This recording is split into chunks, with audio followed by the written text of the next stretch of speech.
Alright, question है if C1 is equals to 3 picofarad, C2 ये C1 है सारे and C2 is equals to 2 picofarad, दो C2 यहाँ पे, calculate the equivalent capacitance of the given network between point A और B। So A और B के बीच में इस पूरे नेटवर्क का इक्विवेलेंट कैपेसिटेंस कैलकुलेट करना है। तो हम इसको ऐसे स्टार्ट करते हैं। लेट्स से मैं एक काम करता हूँ, मैं इसको जरा डुप्लीकेट कर देता हूँ। Multiple times we are going to use the same diagram. इसको डुप्लीकेट करते हैं। Let's put it over here. Now let's see. अच्छा देखिए, अब यहाँ पे क्या हो रहा है, C2 C1 एंड C1, यहाँ से देखने में पता चल रहा है, ये देखिए C1 C2 और ये वाला C2 C1, ये तीनों आपस में सीरीज में है। तो हम यहाँ से ही इसको स्टार्ट करेंगे। तो मैं इसको यहाँ से हटा देता हूँ। तो इसका मतलब है कि हमारे पास, इसको रीड्रॉ कर देते हैं, we'll have something like this। ये एक नेट कैपेसिटेंस, इसको मान लीजिए C3 मान लो, ठीक है।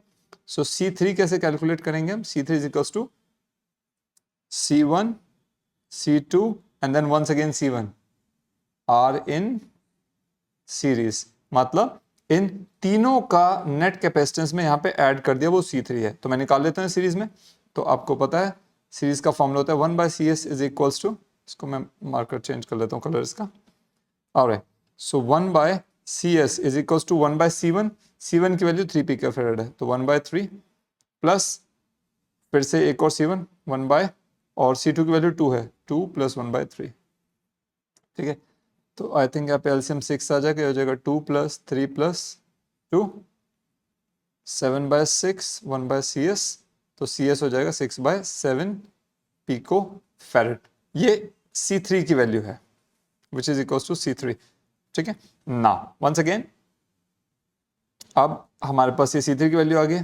अब आप ये देखिए, ये दोनों, दैट मीन्स C2 और C3 पैरेलल में है। ये दोनों कॉम्बिनेशन देखिए, दे आर इन पैरेलल, इनका कॉम्बिनेशन पैरेलल कॉम्बिनेशन है।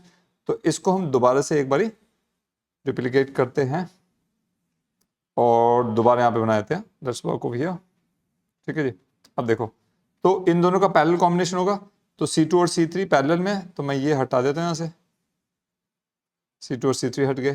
तो अपने पास बचेगा सिर्फ एक ये, और यहाँ पे मान लो C4 आ गया। तो C4 क्या होगा? C4 would be C2 and C3 combination, जो कि पैरेलल में है। इस पैरेलल लिख रहा हूं मैं, देयर पैरेलल कॉम्बिनेशन, ठीक है। तो अगेन C4 क्या हो जाएगा? C2 plus C3। C2 की वैल्यू हमारे पास है 2 पिकोफैरेड, 2 प्लस C3 की वैल्यू अभी निकाली हमने 6/7, तो हो जाएगा 14 plus 6/7, that is 20/7 picofarad. Is micro नहीं, पिको है ना, ठीक है, पिकोफैरेड, ठीक है। ये C4 की वैल्यू आ गई। अब आप देखें, यहां से आपको दिख रहा है clearly C1 C4 C1 once again they are in series combination.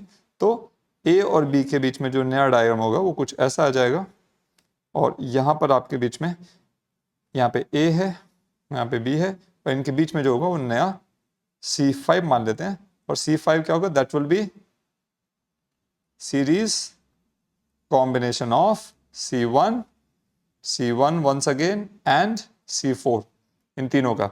That means C5 हो जाएगा 1 या C5 ने, इसको पहले कैलकुलेट कर लेते हैं सीरीज में। 1/CS is equals to 1/C1 plus 1/C1 plus 1/C4।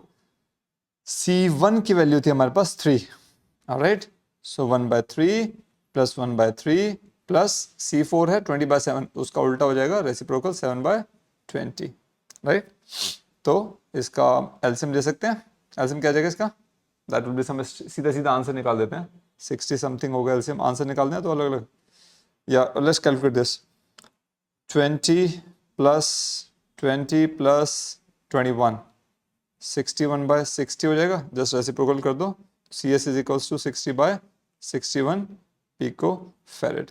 So C5 जो आपका नेट कैपेसिटेंस है that would be 60/61 picofarad. I hope आपको क्वेश्चन समझ आया होगा।